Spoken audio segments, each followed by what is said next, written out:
बिस्मिल्लाहिर्रहमानिर्रहीम। अस्सलाम वालेकुम नाज़रीन, उम्मीद है आप खैरियत से होंगे। बड़े दिनों बाद आपसे बात करने का मौका मिला, उसकी वजह मैं एंड पे बताऊंगा। इससे पहले कि इस अहम टॉपिक को डिस्कस करने वाले हैं कि अमेरिका और पाकिस्तान के ताल्लुकात पे तो सब बात करते हैं और इनकी जो दोस्ती है उन पे बहुत सारे लोग बात करते हैं, कुछ सवालात भी उठाते हैं। लेकिन आज का मेरा टॉपिक ये है कि अमेरिका पाकिस्तान का दोस्त है या दुश्मन।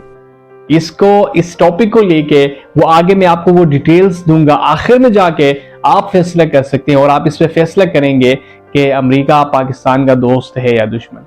इससे पहले एक मिसाल लीजिएगा कि अक्सर आपने एक मुहावरा सुना होगा कि दोस्त वो है जो मुसीबत में काम आए, और दोस्त वो है जो मुसीबत में काम आए, वो असल दोस्ती है। अब दोस्ती का मतलब ये है कि दोस्त वो है जिसको फायदा पहुंचाए, जिससे उसको हमेशा नफा पहुंचे और उस दोस्त को दूसरे दोस्त को फायदा पहुंचे। दोनों मिलकर जिंदगी में एक दूसरे को कामयाब देखें, दोनों एक दूसरे को आगे ले जाने में मदद फराहम करें। ये होती है असल दोस्ती। ये पहले टाइप की दोस्ती होती है। ये इस तरह की दोस्ती बहुत कम आपको मिलेगी दुनिया में। अब दूसरी नंबर की जो दोस्ती है वो न्यूट्रल टाइप दोस्ती होती है। दोस्त तो आपका है, ना आपकी खुशी में, ना आपके गम में, ना आपके किसी मौके पे आपके साथ नहीं देता, लेकिन आपका दोस्त है। ये भी अपनी जगह ठीक है। अब तीसरा जो दोस्त है वो दोस्त आपको मुनाफा देगा, नफा देगा, लेकिन वो 2% आपको नफा देगा और 98% आपको नुकसान देगा। और वो दोस्त जो है वो सिर्फ नाम का दोस्त होगा, लेकिन उसे फायदा नहीं होगा, लेकिन जो फायदा होगा उससे हजारों गुना उसको नुकसान होगा उस दोस्त को। ये मिसाल इनकी अमेरिका और पाकिस्तान की है। अब मैं इसको डिटेल्स में समझाने की कोशिश करूंगा। हाल ही में अमेरिका ने पाकिस्तान पे पाबंदी लगाई है। अब कुछ लोग कहेंगे कि ये इनडायरेक्टली लगाई है। इनडायरेक्टली लगाए या डायरेक्टली लगाए, पाबंदी तो पाकिस्तान पे लगाई है। अब पाबंदी कैसे है? पाकिस्तान जो है अब एक मिसाइल बनाना चाहता है, एक लॉन्ग बैलिस्टिक, लॉन्ग रेंज तक मिसाइल बनाना चाहता है। तो उसलिए पाकिस्तान ने ये फैसला किया और उसमें कि हम एक लॉन्ग रेंज वाला बैलिस्टिक मिसाइल बनाए। अब पाकिस्तान के पास अब 3 टाइप के मिसाइल होते हैं। अब इसमें एक जो है वो शॉर्ट रेंज होता है, एक मीडियम रेंज है और लॉन्ग रेंज है। शॉर्ट और मीडियम रेंज पाकिस्तान के पास तो है। अब 2750 किलोमीटर रेंज तक मार के गिरा सकता है पाकिस्तान के पास शाहीन मिसाइल। अब ये शाहीन मिसाइल पाकिस्तान के पास तो है, लेकिन अब पाकिस्तान चाहता है कि एक लॉन्ग रेंज वाला मिसाइल होना चाहिए। अब उस लॉन्ग रेंज मिसाइल अगर आप इसमें देखें तो इंडिया के पास है। इंडिया के पास एक मिसाइल है जो 8000 किलोमीटर की रेंज तक वो अपने निशाने पे उसको अप्रोच कर सकता है और उसको गिरा सकता है और निशाने तक ठीक पहुंचता है। अब पाकिस्तान के खिते में तवाजुन को बरकरार रखने के लिए पाकिस्तान ने यह सोचा कि हमारे पास भी एक लॉन्ग रेंज बैलिस्टिक मिसाइल होना चाहिए। तो उसलिए पाकिस्तान ने फैसला किया कि हमारे पास भी अब जो 2750 किलोमीटर की जो रेंज की मिसाइल है मीडियम, हम चाहते हैं कि एक लॉन्ग रेंज होनी चाहिए। तो उसके लिए पाकिस्तान ने चीन की 2 कंपनी और एक बेलारूस की कंपनी, उनसे कुछ मटेरियल्स जो जरूरी मटेरियल्स वहां से मंगवाने का फैसला किया।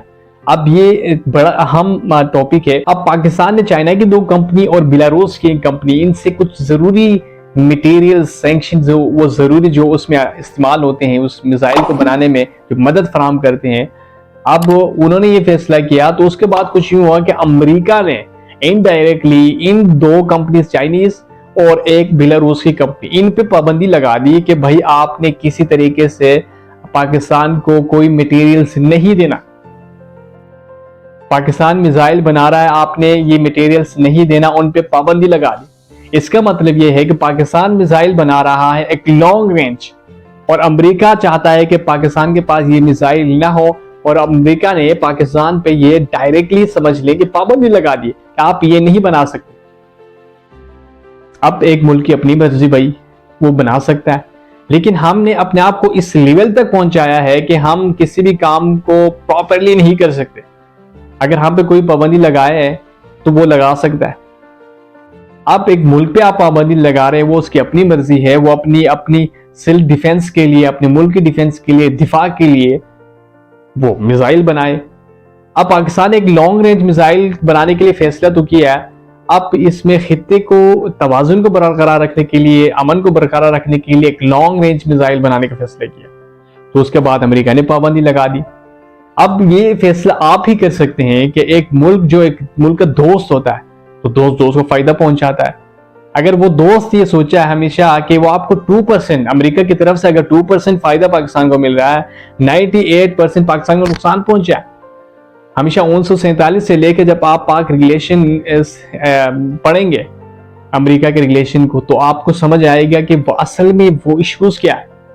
1965 की जंग में आपने देखा कि हम पाकिस्तान के साथ क्या किया अमेरिका ने। बाकी बहुत सारी चीजें जो मोटी दो चीजें, उसके बाद जो है पाकिस्तान एटमी प्रोग्राम जब शुरू किया तो अमेरिका के सैटेलाइट्स ऊपर से घूम रहे थे और ये कह रहा था कि आपने नहीं बनानी, और वो बिल्कुल 1980 के बाद उन्होंने कवर करना शुरू किया, लेकिन प्रोग्राम तो कामयाब हो गया।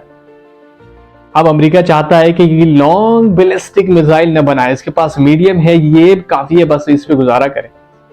अब इसके पीछे रीजन क्या है, अमेरिका का मकसद क्या है कि वो क्यों इस पे पाबंदी लगाना चाहता है।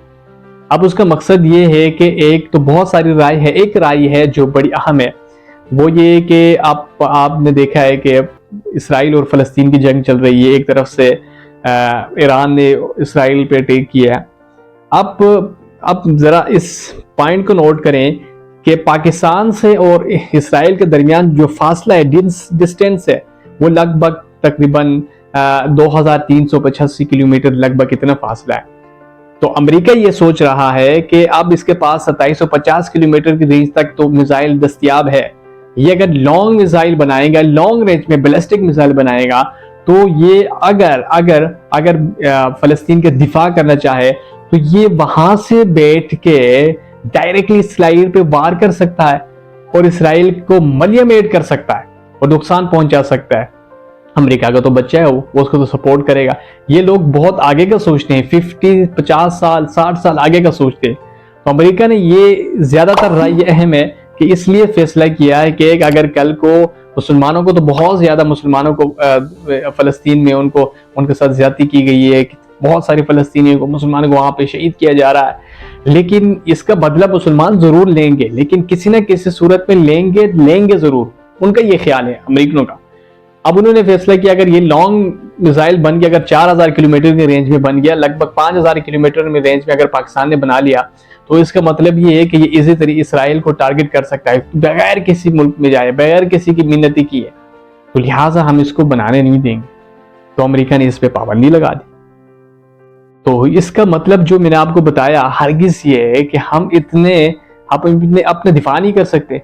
इसका मतलब ये है कि अगर वो पाबंदी लगाता भी है तो हमने अपने प्रोजेक्ट कंप्लीट करना है, इसके अलावा कोई हल नहीं है। तो लिहाजा ये चीज जो मैंने आपके सामने रखी, ये वो चीजें हैं। हमेशा मुस्लिम ममालिक रहनुमा हमेशा वो टाइमली सोचते हैं। अपने जो टर्म होता है ना, उनका दौरानिया होता है कि आपने 4 साल 5 साल 10 साल के लिए रहना, उसके लिए आपने वो चीजें करनी है।